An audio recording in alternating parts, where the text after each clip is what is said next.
First of all, Todd, you're going to have half of the field in this year's Kentucky Derby. How hard is it to manage that? We still got 13 days to go, so everything went well this morning, so we're happy about that. Talk about Verrazano first, what you saw, what you're trying to accomplish with him out there tonight. Well, we wanted a good solid 5-furlong breeze, and we wanted to sit him behind another horse and sit back there and relax for a little bit, finish up good and gallop out strong, and accomplished all that. I thought he went great. Seemed to get over the track well, and like what we saw. And Revolutionary? Revolutionary, thought, we wanted to get Calvin familiar with him, first time he'd been on him.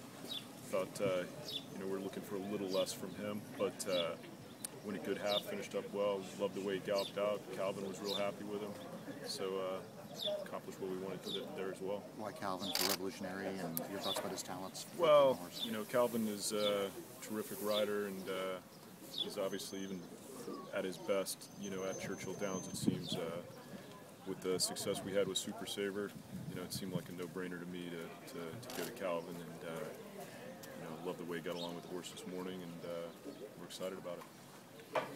And Revolutionary has had a sort of history of getting in trouble in and out of races. I talked to Calvin quickly as well, and it seems like such a great fit because Calvin just seems to always find that garden spot. He does. I mean, he's got a knack for getting great trips, and especially in this race, big fields.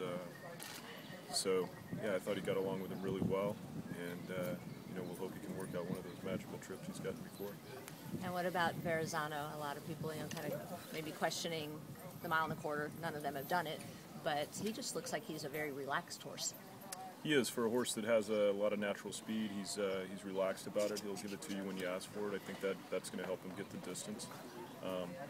To me, you need to see horses work well over this track and gallop out well, and that's what we saw this morning. I think he went out the mile in 141 and change, so to me that's very important. Revolutionary and the adversity he faced in the withers, if you talk about that and how that helps you maybe in a race like this. Well, I mean, I don't think you can get a much more difficult trip than you got that day, and to be able to overcome it. You got to see just about everything you could throw at one that day, so hopefully that experience suits him well. Hopefully we have a less eventful trip, but we do get in some traffic. He's been there before. How much is that his talent? How much is that his, just the will to win? Well, I think you don't see very many horses win with the trip he got that day.